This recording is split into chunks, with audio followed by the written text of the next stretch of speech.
conduct our Koukou transport and infrastructure meeting today with our council prayer. Tēnā tātou.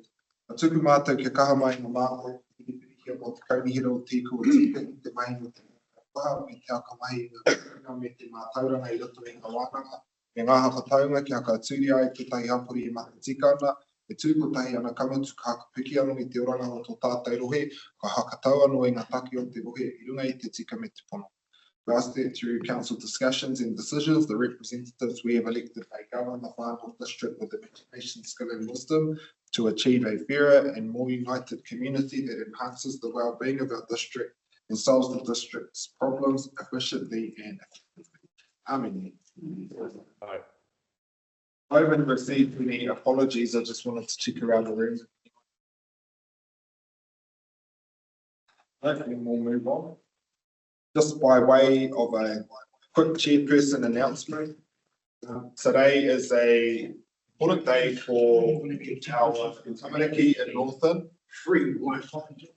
We have Te Huinga Whetū, the National Secondary School Kapahaka competition on today down in Nelson City too. And Northern has 3 schools representing us down there. We will be performing at 11 a.m. Te Kura Kaupapa Māori o Te Rāwhiti will be performing at 2:30 p.m. and Te Whare Kura o Te Rangiāniwa will be at 6:40 p.m. Now there is a little bit of overlap with this committee meeting, so we'll see how efficient we are with our meeting itself today. But I have had a number of requests to potentially have a earlier lunch if we manage that we can watch that live stream and support our 40 students from here in Koukou who are performing. Well done.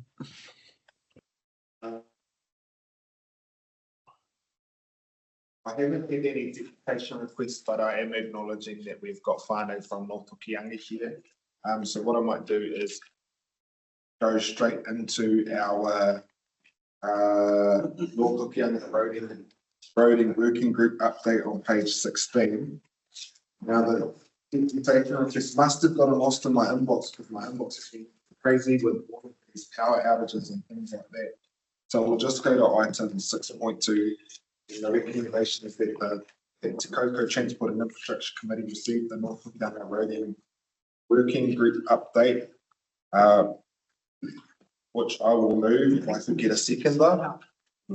Councillor Research, thank you. I might look over to Whānau today now and invite any commentary from you all. This working group update, which has been a long I just want to acknowledge the time that it's taken to formally have this established, which has been working in parallel with a number of other changes within our council.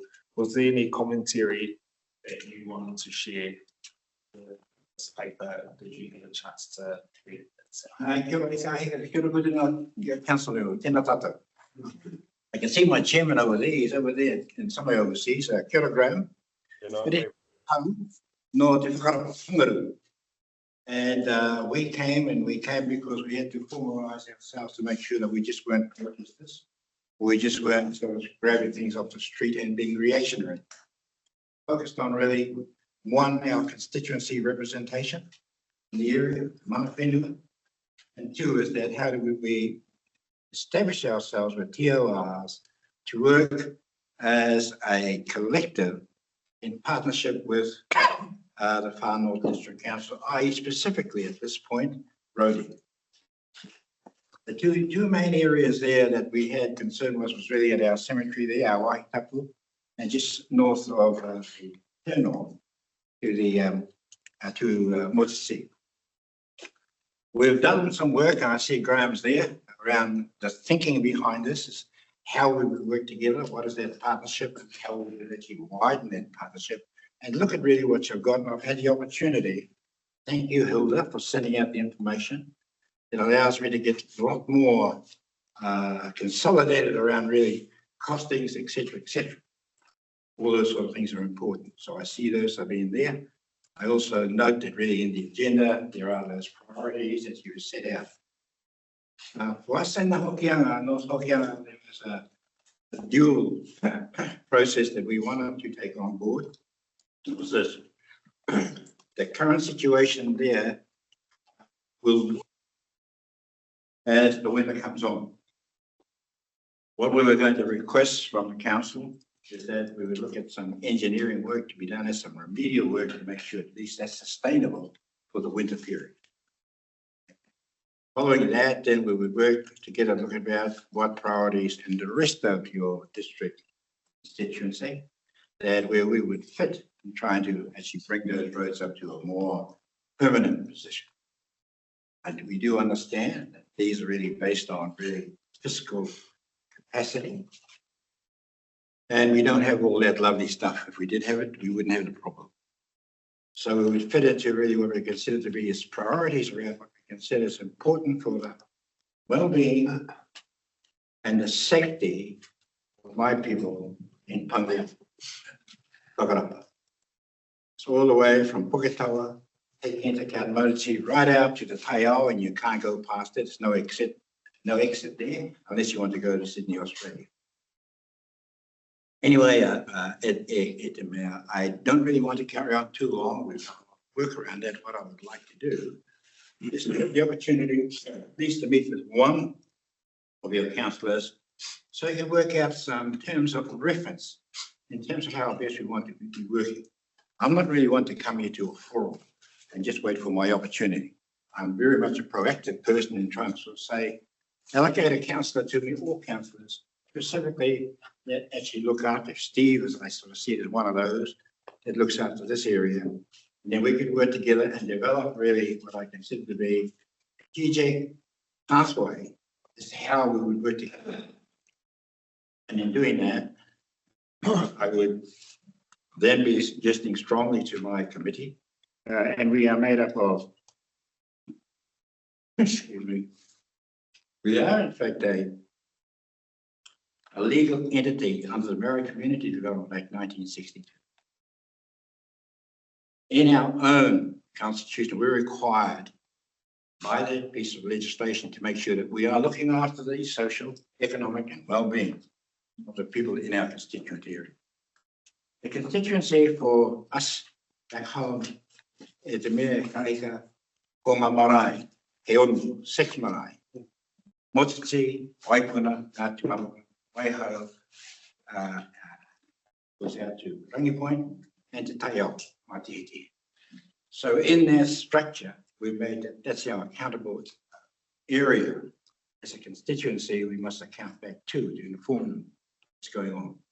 There are reasons for this. We all know reasons. They want to know what so-and-so did, what's Graham up to, what's Andrew up to. I'm out of that. I am one that needs to be transparent about what we do and how we're doing it and how we account to those, in fact, who do have the right to know what, in fact, we're doing on their behalf. So, it's up to I'm not going to take too long, but I see that Andrew here as well, and my other whananga there from Waipuna.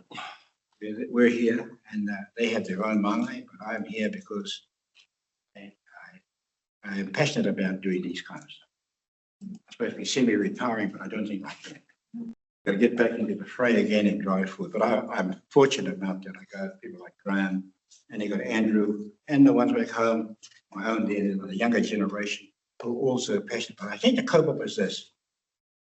Unless we can work together meaning my own people, to the council, focusing on the issues that are before us, then I think we might make some better advancement than we've done in the past. So there are the councillors, check tēnā koe tōku kōtiro, e mihi tōna kia koutou, kia tātou tōku tā mai konei, mai runga i tēnei kaupō, huri rauna ki runga ki roro, tēnā koutou, kia ora tātou katoa.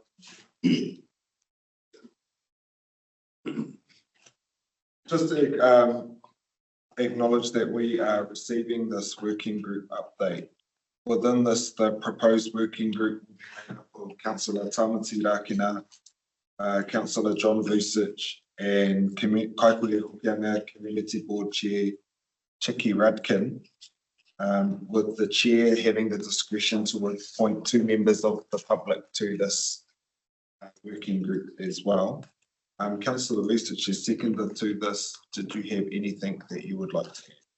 No, that's it all, and I agree, and I'm actually looking forward to catching up with the group that's there and get a better understanding of the, the area that we're actually involved in and how we working together can make a difference, because I really want to see a difference, not just talk. Thank you. Thank you. I just note that staff is also to be appointed to this. Tanya, did you have an update on who that staff sponsor will be? Who will look after this? That will be myself. You there, Mayor Moko? All right. Yeah, Matty Rata, Chair. Just to congratulate the North Hokianga Roading Group forming their committee under Tamati to make sure that their roads are in the area are maintained properly. I wonder about the Tihiku area now, and I mentioned to say that we have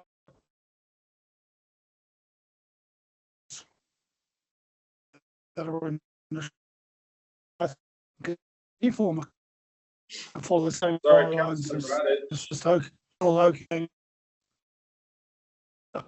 Councillor Radich, we can't actually hear you on this end. You're breaking up.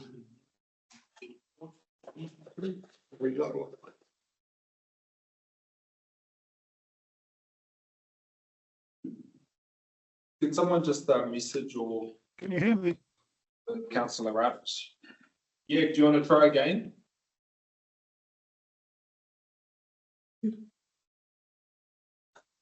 All right.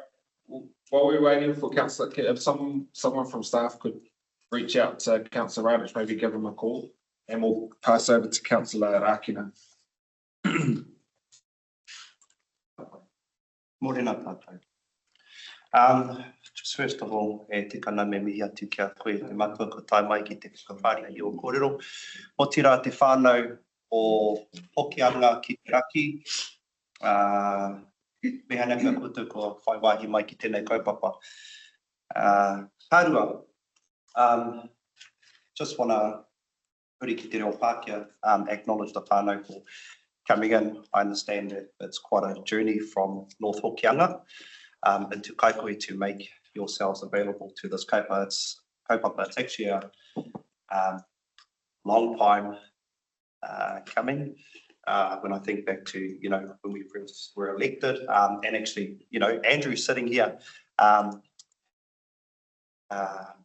thinking back to 2022, I think it was December, it was yourself and another member from the Rāwhiti community who actually came here to stand and give your deputations about the conditions of the roads or the non-condition of the roads at that time. And over that time, we've actually seen the progression of those roads continue to fail those communities. We're talking about Waipuna Marae, Ngāti Manawa, Waihau, Waiparera, Mātihitihe, the Pāwerenga communities, the Whangapea communities. So ka nui te aroha ki a koutou that it's taken this long. But as we can see in front of us with the recommendation to establish the North Hokianga Roading Committee, I'm very happy.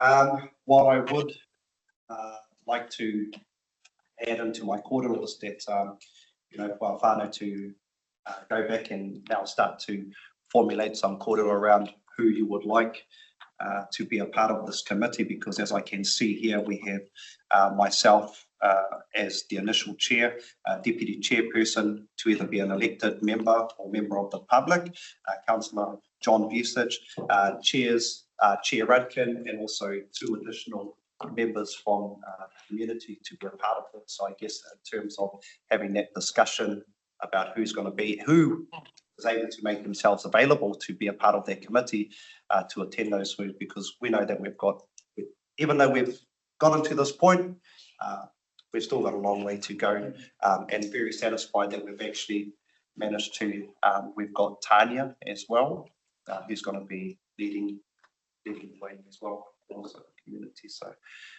ka nui te hari ki roto i taku mākou kua tutuki tēnei wā. Koukou, I'm just pleased to hear that. And we have in fact submitted what we consider to be breaking down from a committee of 8 to about 3 technical people with alternates, so that the continuum keeps going. This stage is Graham, the chair, is myself, and Minna. But we got to count to the wider group. Should one of us not be there, at least an alternate is there to make sure that the momentum is continuous. So that's really where it sits in that, and probably what we have not done. Glad I heard what you're saying, you formalised yourself today. You being the chair of that and checking in, I'm a part of it as well. And then we go back and I'm the secretary. E tātou rangatira, ka pāpai, nga whakapāpai ki a koe kia kōrero ki a kai kaunihira rākina I muri mai, hei whati i ahau ngā ture haka haere I tēnei hui, me wera atu o ngā momoropu ka tai mai ki konei. I just ask that you have a discussion with Councillor Rākina afterwards, just so that I don't break the own rule I have to follow in running our meeting. But I very much appreciate you being here today. And you can give me a growling later on too. Thank you for that, Councillor Rākina. I'll just check in with Councillor Radich if he has managed to get his connection back.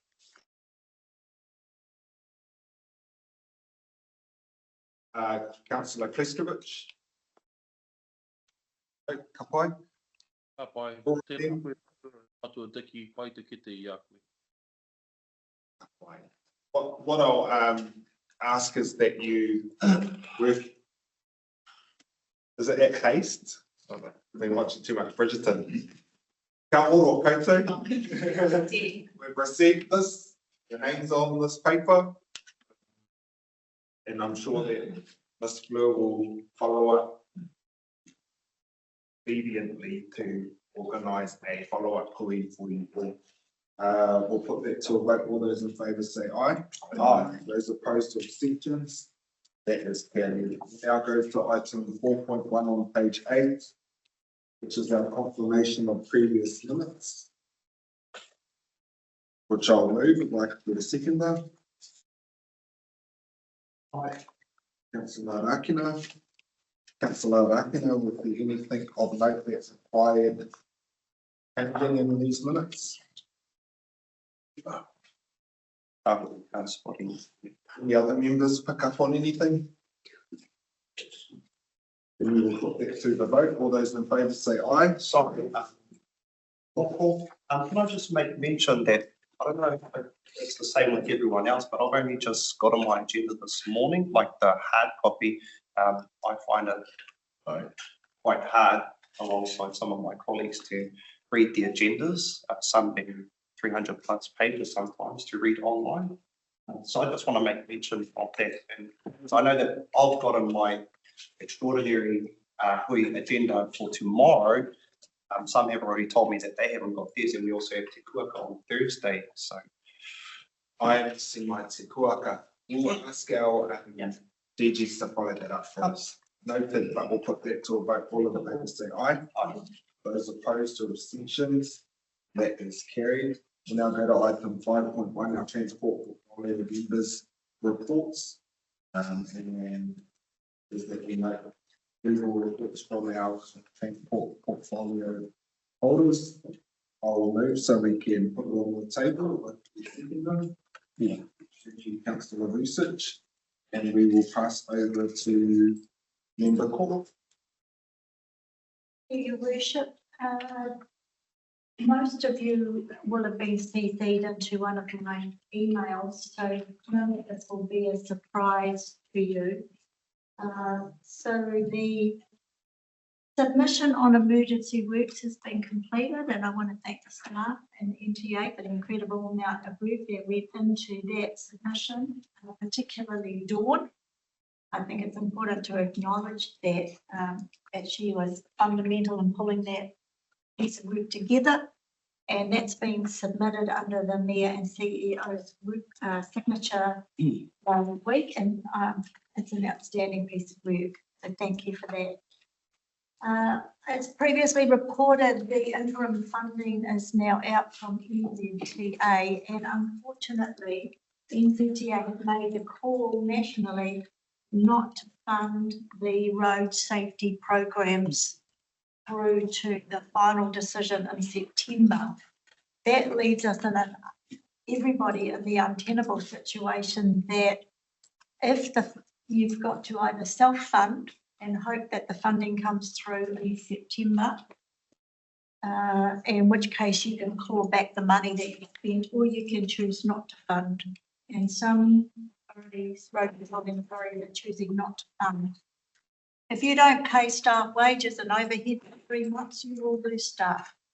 And I hear that this is the death knell for road safety in New Zealand. And I hope that serious conversations are going on at local government New Zealand and at Wellington on the necessity for road safety. And you'll see in the Transportation Activity Update report exactly what our road safety team does for here in the far north. It's not just about sending out messages about road safety. It actually runs our youth driving licensing program, which is a trial under NZTA to get more youth licensed. It also runs programs on seatbelts and restraints for new mothers. And it also runs our justice program for drink driving offenders, getting them back on the network. So they play an invaluable role here in the far north, and it's personally very heartbreaking to me that they've not been funded, and I suggest that there might be a strategic move to balance budgets in Wellington. The GPS is imminent. As soon as we get that to hand, we'll circulate that. And you've all been sent the email advising the new speed limits between here and Whangarei on State Highway came into effect. I drove to Whangarei yesterday, and some of them just do not make sense. So at the bottom of the passing lane at Hokaranui, you now have to drive at 60, and the school isn't even on the state highway. And some of them are just ludicrous, and I suspect we're going to have high levels of non-compliance. You'll be delighted to know that I'm going on leave for a month, so your email boxes will be silent while I'm in Alaska. So enjoy the break, because I will be back. I think my arms were really good there. I will be back. That's it from me. Thank you. Thank you, Councillor Koukou. We'll pass over to Councillor McNally. Yeah, just on the road safety, you'll recall that Councillor Court and I, we did move and second the that we held off on the road safety programs because it was pretty clear messaging from the minister, so we need to have another discussion around that. Speed limit changes. Yeah, definitely. Yeah. Well, that's road safety predominantly. Few things I'm concerned about is I went to the Civil Contractors New Zealand Northland Awards evening on Friday night, and feedback from a number of contractors was serious concern about lack of forward work. The Chief Executive of Civil Contractors New Zealand, Alan Pollard, I was talking to him, and he was saying that there are a lot of contractors further south in other districts that are completely out of work, going out of business, or being wound up, basically, they're liquidated. And those that don't have any debt loading, they're just parking their machinery up. So what I want to know is where are we at with our forward work program, and particularly our maintenance contracts, the carry on. I've also asked repeatedly for what is the carry forwards, how much are they, what projects are there, what are the under and overs for both capital and maintenance programs. And we get those reports, but they're historical. These are all at least a month old. I want the forward works. What is planned? What are we doing in July? 1st July is 5 days away, 6 days away. What's happening Monday week? Next Monday. So there's those sort of problems. In relation to the slip work, there's page 24 of this, I think, we talk about, there's one particular line item there that raised my concern. I think it's 24. Hang on, I'll find it. Anyway, it relates to the stage 3 slips and phase 3 delivery. It's actually page 35, sorry. in second to last paragraph, it says, there's an exception to the funding of those phase 3 slips. There's 38, so it used to be 38, it's now 41. The funding subsidy for this weather event needs to be secured before the end of the financial year. Once again, that's 6 days away, 5 days away. I don't know how we're going to do that. I've asked for that as well. Is it secure? I've had a letter back or an email back confirming that OT, for instance, that funding is secure, but it's the phase 3. It's the next stage of it. We've got serious financial risk here. It's massive. The underfunding of the drainage works in particular over a long period of time is, you can see it everywhere you drive. It's just the roads are suffering because of that. In the budgets, I think we're still looking at spending more money on footpaths than we are on drainage, stormwater, particularly things like culvert clearance. So I've got some concerns. I'll be bringing it up at the Audit Finance Risk Committee, because once again, I've got some issues with there. The RAM data, I've been chasing that for 21 months now, and I know that staff and the contractors know what's going on, but I don't. And once again, this is about financial risk, ability to perform, and without the information, we are going to look like mugs. So I'll be pushing harder than ever. The budgets that we've been operating on the prior 3-year budget, 21 to 24. We're about to set a new one up, 24 to 27. And the information just has to be to hand if we're going to improve things. That's me. Thank you. Thank you, councillor Kelly. Councillor Lucic, any commentary? Seconder?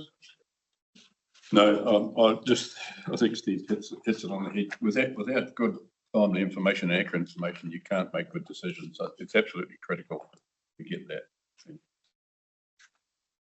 Thank you both for your verbal updates and your work as our transport portfolio holders. I'll put you to the vote. Those in favour say aye. Those opposed to abstention. That is carried.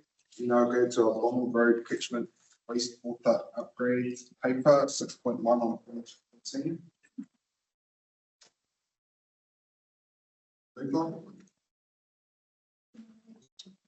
Deputy Mayor Stratford, and I'll second. Tanya,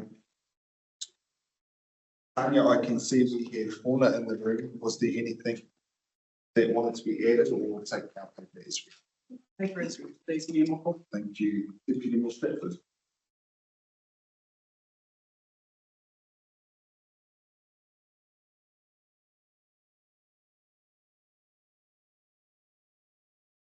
Any other members? Just Councillor Aoki, another member. Namahi tēnei ata. I'd just like to have some sort of involvement in this one here, if I could, whatever it is. Ray, the Donald Road wastewater, please, thanks. Thank you. I can see our head of infrastructure nodding her head, so Thank you. noted. And I'll go to Councillor Hoy.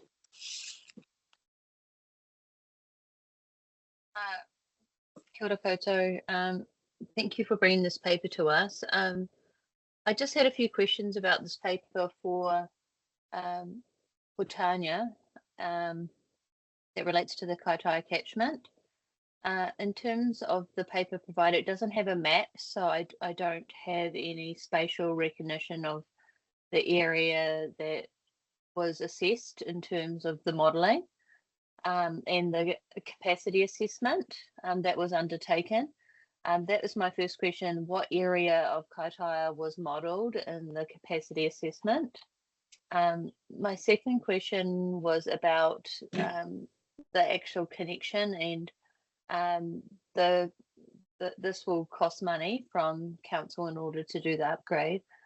What is, because it doesn't have the numbers in the report either, in terms of what the actual cost was incurred by ratepayers and what the cost is that the private developers that are doing the housing will pay. And further to that in terms of the current wastewater treatment plant upgrade or wastewater treatment plant consenting that's been done, with the capacity analysis that's been done about the reticulation, the pipes in the ground in Kaitaia, is the issue the pipes in the ground within that area, or is the issue the actual capacity of the wastewater treatment plant and the stormwater intrusion? So just some questions there, if Tanya can answer those, please. Sorry, just a point of clarity. It does say that there's going to be a report in August, which might cover all that. Through you, Mayor Moko, the report in August will come back to council for award based on value. Okay. So it won't have all. So it won't have the detail. Okay, you don't answer all those. Thank you. Councillor Foy, in response to your queries, we can provide a map. Basically, it is the northern catchment, which includes all of Donald Road, an upgrade to the pump station and capacity at one end of North Park Drive, and back down past the intermediate to the end of Grigg Street, thereabouts. No, not quite to Grigg Street. Donald Road. Sorry, there we go. Wastewater. So the capacity and modelling assessment that was carried out took into account existing infrastructure, maximum intensification based on residential zoning for that catchment, and the upgrade works will accommodate for that maximum intensification. Another piece of work that was carried out was the cost of the renewal and the cost of the growth component. In the absence of a development contribution policy, we have a development agreement with, and will continue to have development agreements with developers in that catchment. There was one more question. Sorry, can you please repeat the last question, Councillor Foy? It was about the cost to the ratepayer for the upgrades. It referred to funds in the long-term plan. You've said that there is a developer agreement. I'm not sure how much, as a percentage, has been covered by the developer as opposed to how much has been covered by the ratepayer.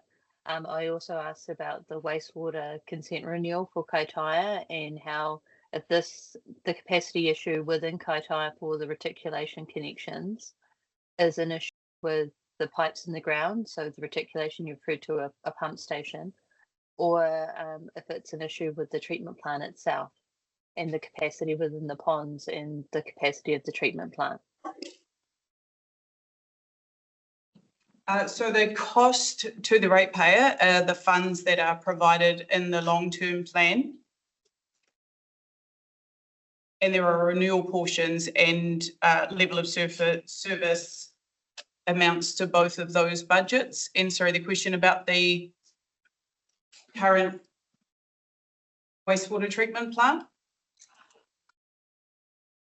is that there is sufficient, so the design that we have done ensures sufficient capacity in the wastewater plant, and our resource consent that we will be renewing or applying to renew also incorporates that growth.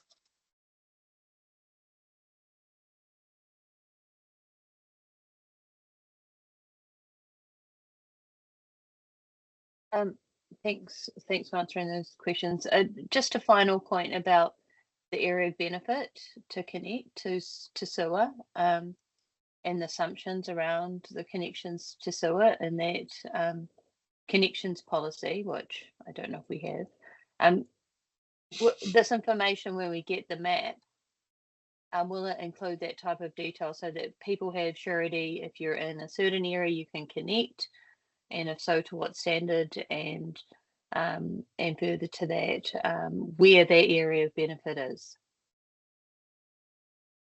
Yes, it will in that particular area, and we will continue to make our way through the catchment and confirm areas of benefit as we make our way through the balance of the catchment and the capacity requirements.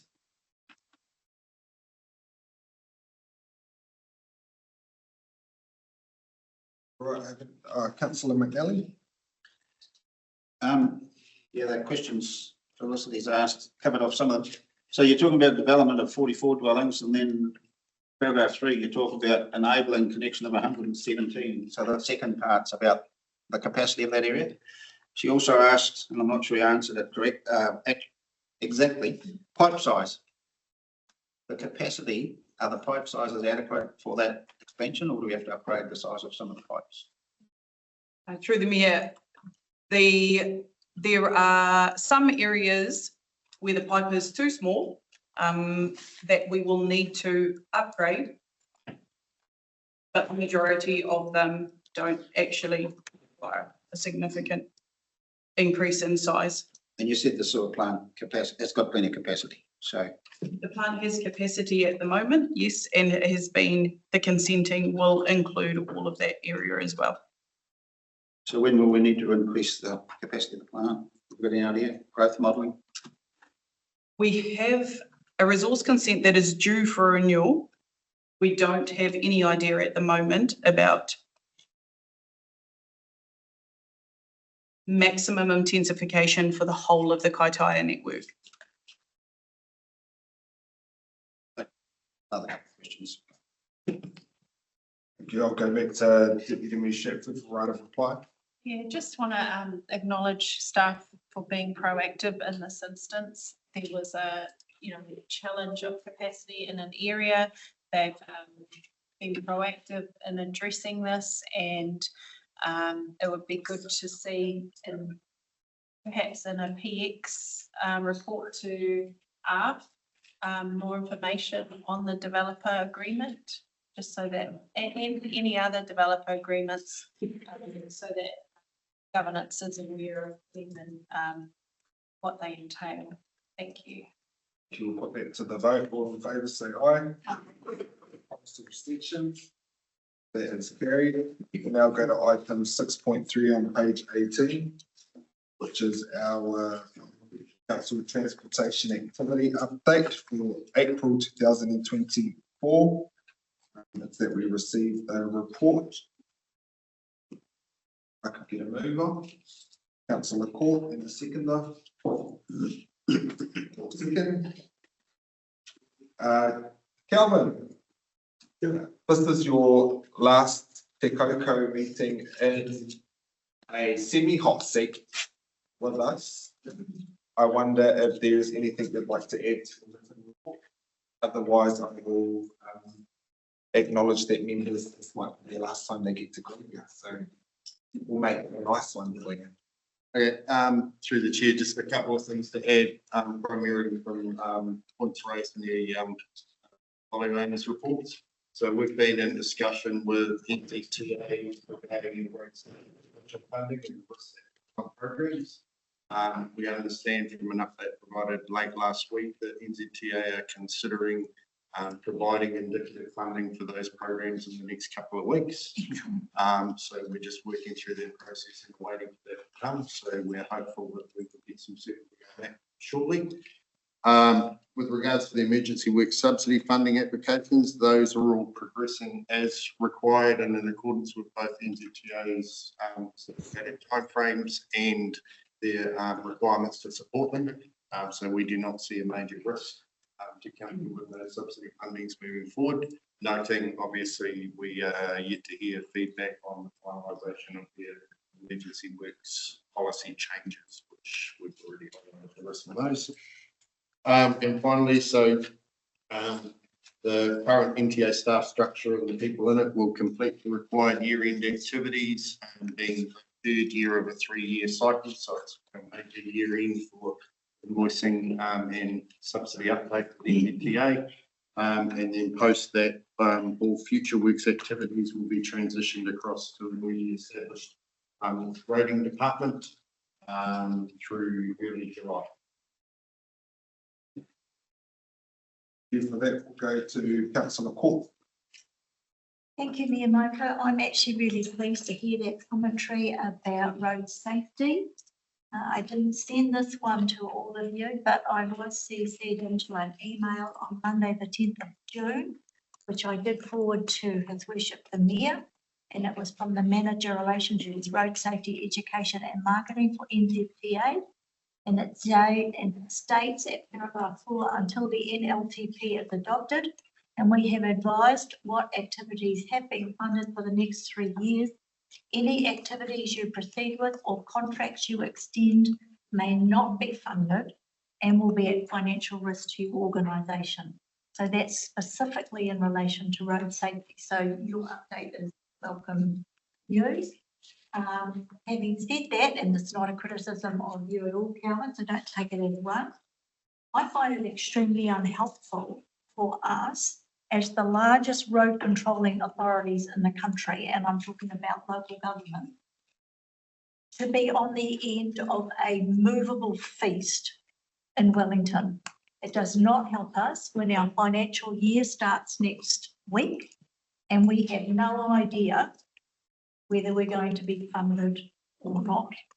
And I do think that this is a conversation that needs to continue through local government New Zealand, that local government will not constantly be held hostage to a process where the NLTP does not align to local government's LTPs.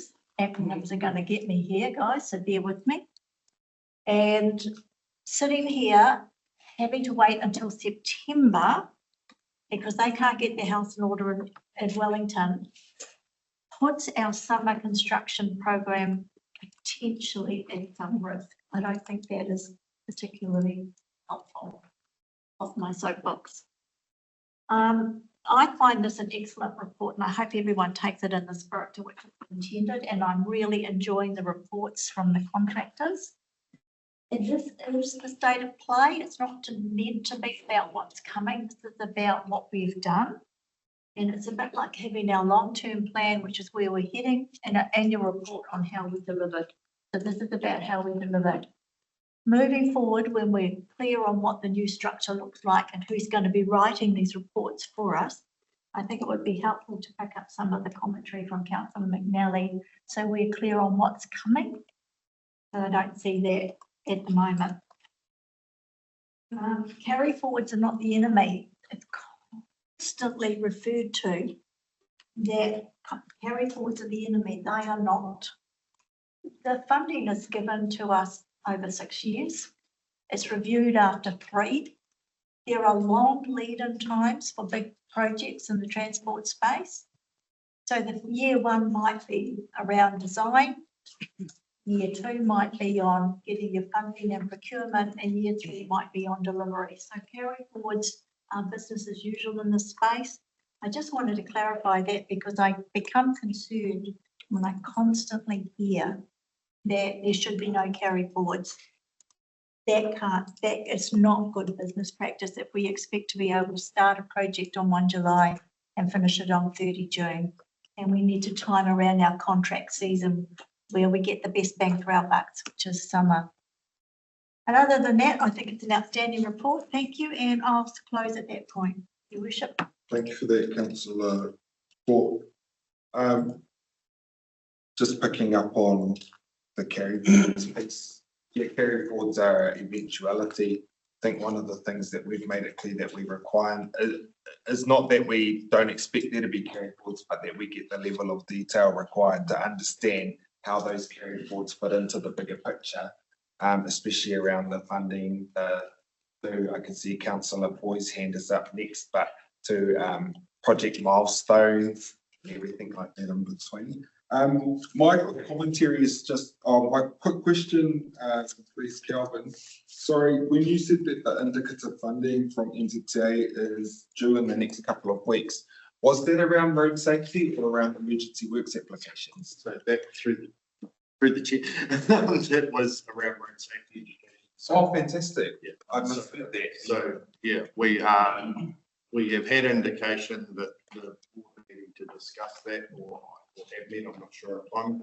We're not clear on timing, but based on feedback from around the country, I believe they're providing some indicative funding. Until we have that formal letter, we're still in this space. And this finally, I know that we will have this as a topic of discussion for our workshop, but just highlighting that I still am concerned around emergency works, especially with a potential change to the policy.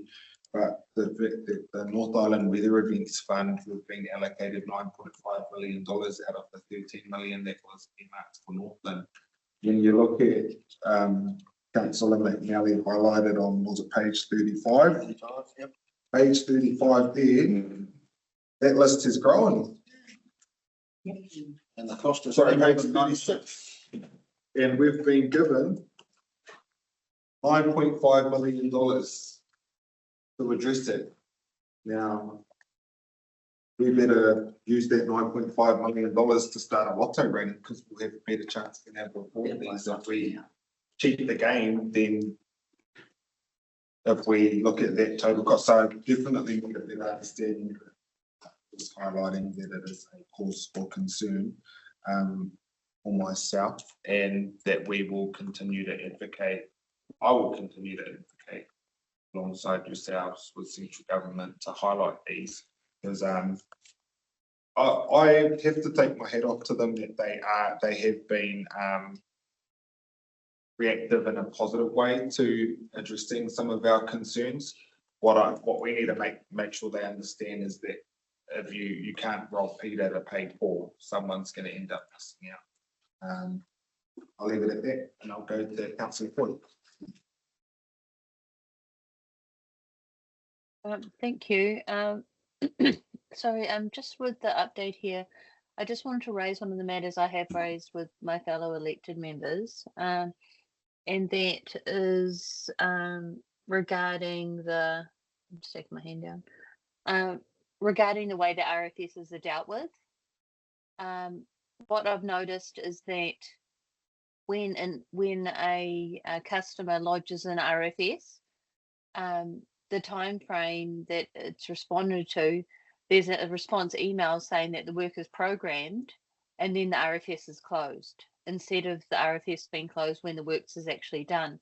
I'd just like to hear stuff from the NTA about how that's managed and what the expectations are around that customer service model and the timeframes associated with that, and what the contract says or what the requirements are of the contractor around those timeframes when they start and stop in relation to a request for service about that.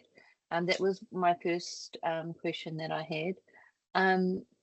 The other questions that I had, the second is around traffic management, and I note there on, I think it's page 37, it talks about traffic management updates, and there's the meeting that was held with traffic management companies about the risk-based change to the way that traffic management is done.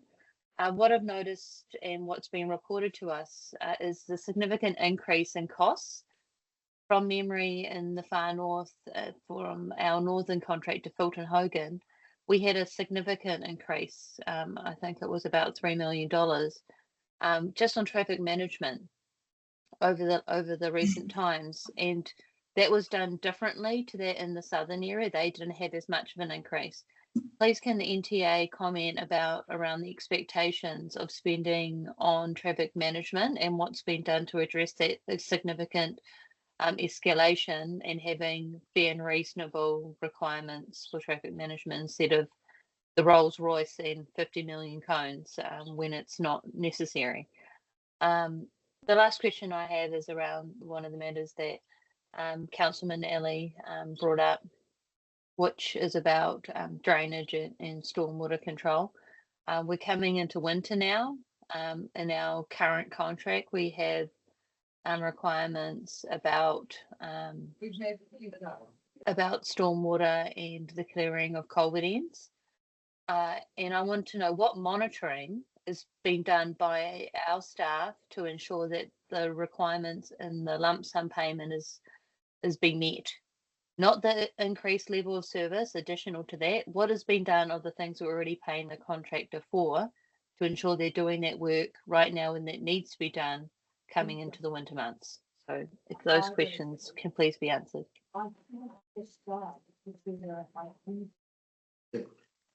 Through the chair, with respect to RFS timing and closure, we have working, so just firstly, the RFS system is based on what is Far North Districts Council's RFS system, so we work within that system. Historically, that system has had no ability to have a status of scheduled and tracking, which did create some issues, as Councillor Foy has said, in terms of when the job is scheduled and being able to track that. As I understand it, under the new Pathways project, they are looking at having a scheduled status option, which allows you to put that into the work schedule. I'll need to confirm this and I can do that offline. And the idea is when the customer is advised it's scheduled, it's put in with a date, and then you are able to have reports that run basically weekly to confirm that what was scheduled has actually been done, and if not, then the customer can get so I understand that is progressing. I believe the new RFS model went live earlier this week. So it's working through. With regards to temporary traffic management, there's a couple of things within there. So firstly, with respect to why there was differences in cost increases across the two contracts, under the old Compton model, both contractors interpreted and delivered their traffic management services differently. And as a result, there was business decisions of their traffic management setups and how they delivered it. And those business decisions impacted cost. Those were generally in accordance with the previous Compton requirements. As we've noted here, we are currently working with the region traffic management service providers and civil contractors on transitioning to the risk-based approach. The risk-based approach is not driven around cost savings, although it is anticipated that in a number of minor works, it will result in cost savings, because you will have cost appropriate and site appropriate traffic management. The idea is that the traffic management setup looks at the entire risk profile of the job, including the risk exposure of staff who are setting up the job, as well as those completing the job. An example where we will have significant changes would be where you have two guys and a truck spending half an hour to set up a job and half an hour to disestablish it, or two guys to work for 10 minutes. That doesn't make sense, and it is an unweighted risk exposure. So the teams are generally working through that, keeping in mind that this is unknown territory for contractors, and the risk exposure sits with the contractors who are putting forward the plan to make their decisions. So we're working collaboratively of how we can have practical solutions on traffic management that both provide the right level of road worker safety, but also provide the right level of road user safety as well. Finally, with regard to drainage and stormwater, so those lump sum activities are continuing. As we've previously reported, we have 2 network supervisors and 3 area auditors out on the network doing audits. They audit approximately 10% of activities. There is still a significant backlog of reported previously of drainage issues that are beyond the scope of lump sum, and those are highlighted in the step up in funding moving forward.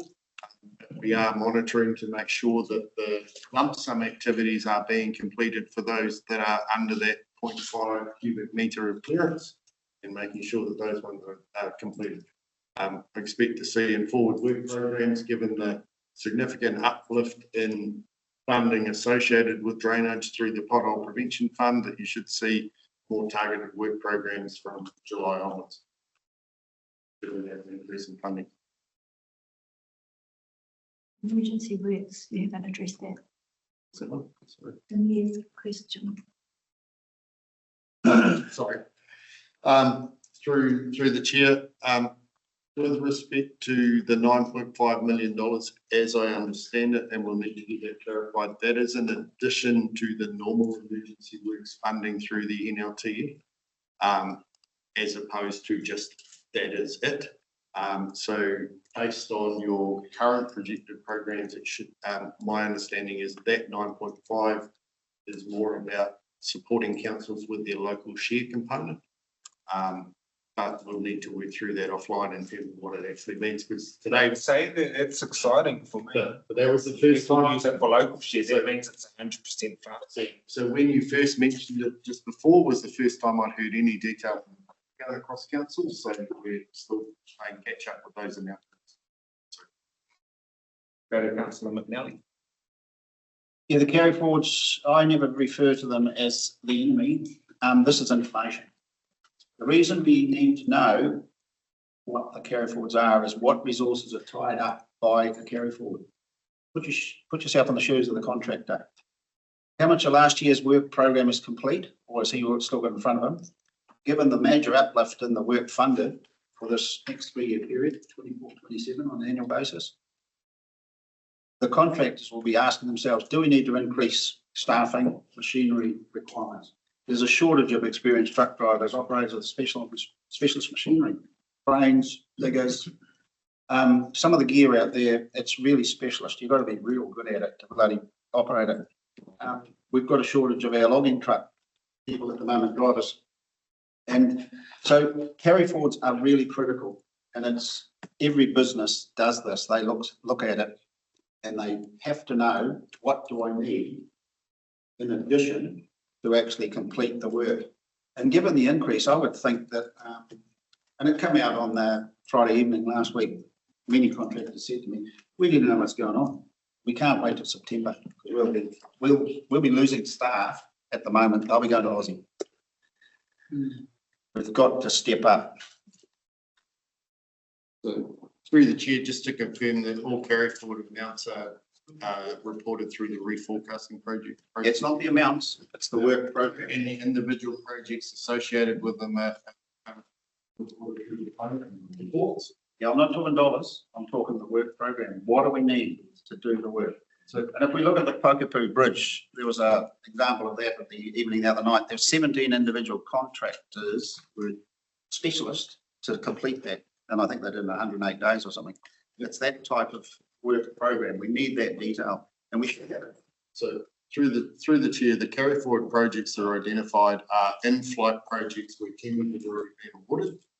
So for those tenders, contractors are well aware of which projects they are. They have the report in place, and they are actively working on them. Generally, as a timing perspective, either the contracts were awarded late in the season, so they've had to be deferred through to next start of next construction season, or they are projects that are continuing through winter. Keep in mind that we did have a significantly impacted 3-year program.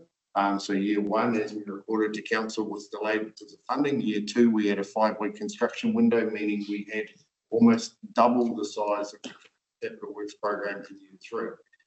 As we've reported in here, we are running at about 15% of historic delivery above, even with escalated amounts. So the capital works being delivered is significantly higher than it has been historically. These carry forwards do provide continuity of works for contractors while we wait for the things that are outside of our control, which are the September program, September confirmation of funding. What the indicative funding does provide is an ability for staff to plan and issue the core activities around renewals, rehabs, and the like, so that those activities are underway with those sites being issued for the first construction season. What you have to wait for as a council until September is the remainder of the low cost, low risk capital works program. What is the benefit this year is they have provided bridge indicative funding in terms of improvements, which has allowed us to move forward with in the bridge space as well. So the funding that has been confirmed or indicated as confirmed, those projects are being progressed as we speak.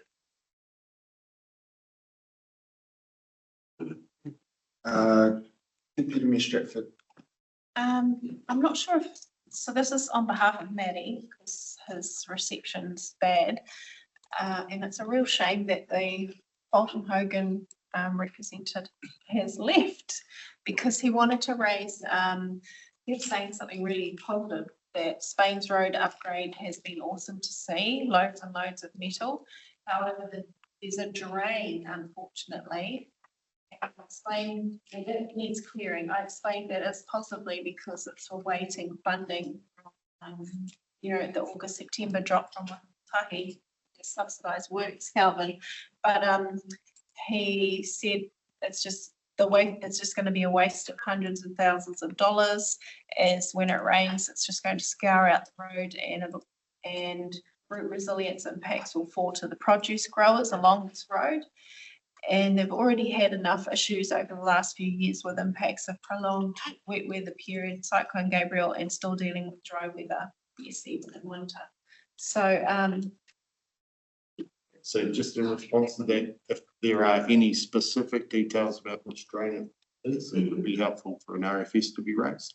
So we can make sure that they actually get up because generally as part of the upgrade, if it is, I'm not that site specifically, but if it is a full rehab, it should be done at the same time. Oh my Can you goodness. hear me? If it's a full rehab, if it's only a metal overlay, then that is sort of. To you, Councillor Adich. maybe you can. Oh, you tell can us. hear me, Mayor Moko? Aye. Oh, great. Yeah, just following up what Kelly just said, this is the third week now. They're just pouring in truckloads of metal onto Spones Road. I've never seen anything like it. It's unbelievable. They've got a grader there and also a water tank and a roller. They're rolling it all in and doing a magnificent job. But the problem is the water table hasn't been done. Now, the water table along Spones Road is full of pampas and big trees, and I mean big trees, big logs in the drain. Now, rumour is that Ball Brothers or Wilcox, they're the big potato growers in New Zealand, and it's just a rumour that they are leased some of the land along Spones Road that belong to the managers. And they've already got their diggers in there digging drains, and those drains lead on to the drain along Spones Road, the water table. Now, the water's going to go from that land into that drain, and it's just going to sit there. Now, Ball Brothers and Wilcox, as I said, are huge. And this could be a big backlash on us because they'll be demanding to fix that water table. And what worries me, here we are doing this road up, and it could all be for nothing, and a waste of hundreds of thousands of dollars. It's 5 kilometres they're doing. That's the big worry. Thank you. We just leave it with you, Calvin, rather than raising our RFS. It sounds like it's all the way along. the road. Thanks. Thank you. Thank you. We'll go to Councillor Court for right of reply. We have a lot of workshops on developing the long-term plan. We've discussed the carry forwards. Councillor McNally and I both been sent copies of RAM. I'm really not sure what the disconnect is that's causing consternations in the mind of some litigant members. And I think that as this week signals the last week that we have Calvin, it would be really good if we could, I don't know whether we need to workshop it or it could just be by internal email circulation, get some clarity on what the gaps are that elected members would like filled for future reporting. I think that would be really, really helpful.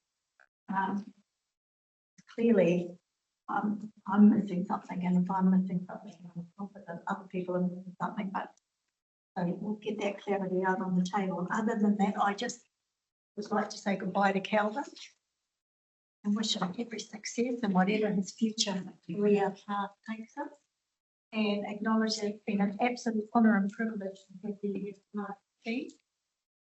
And well, I personally feel the loss of the NTA. I don't know what the future model will look like. It's on your staff that I think that we can be very proud of the work that they've done. Thank you. We'll put that to a vote. All in favour say aye. Aye. Those opposed, abstentions. Motion is carried. I'll now move that I'll now move to Koukou open resolutions update. The second. Oh, so it's on page 74. Thank you. Deputy Mayor Shepherd.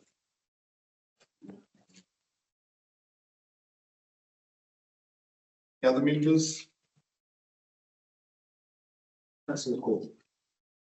Mayor Martha, we have two reports in here which are stagnating, and I'm wondering what is the correct process now to full time on them.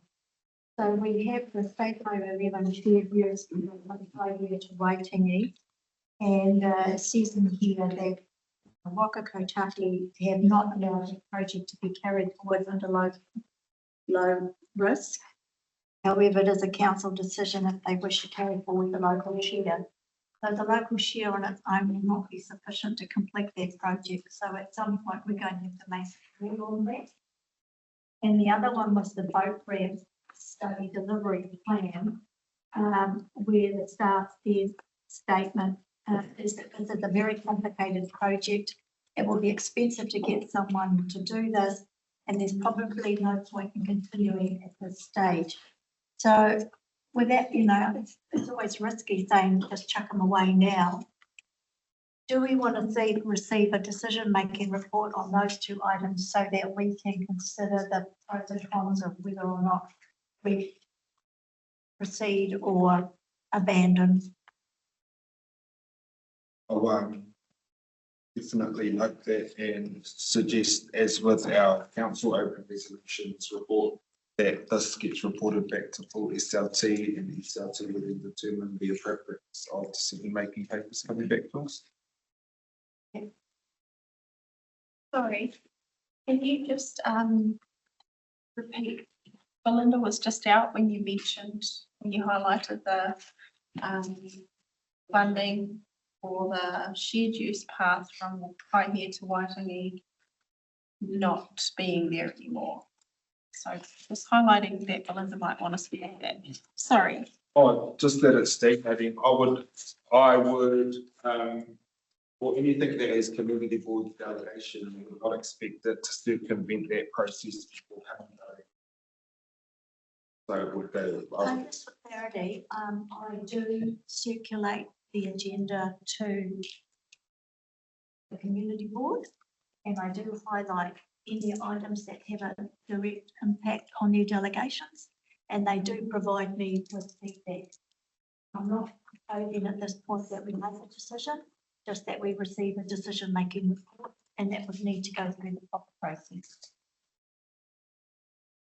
Thank you, and I will put this to the vote. Oh, Just on that though, there were signs out, Alvin, for that Kaihia path. They wasn't Kaihia had signs out, and they let us know that they were about to start that project. So how can it be?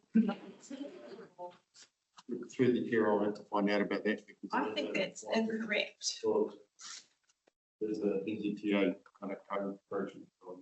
But we should push back on it, please. and I will put it to a vote. All in favour say aye. Aye. Those opposed or abstentions? That is carried.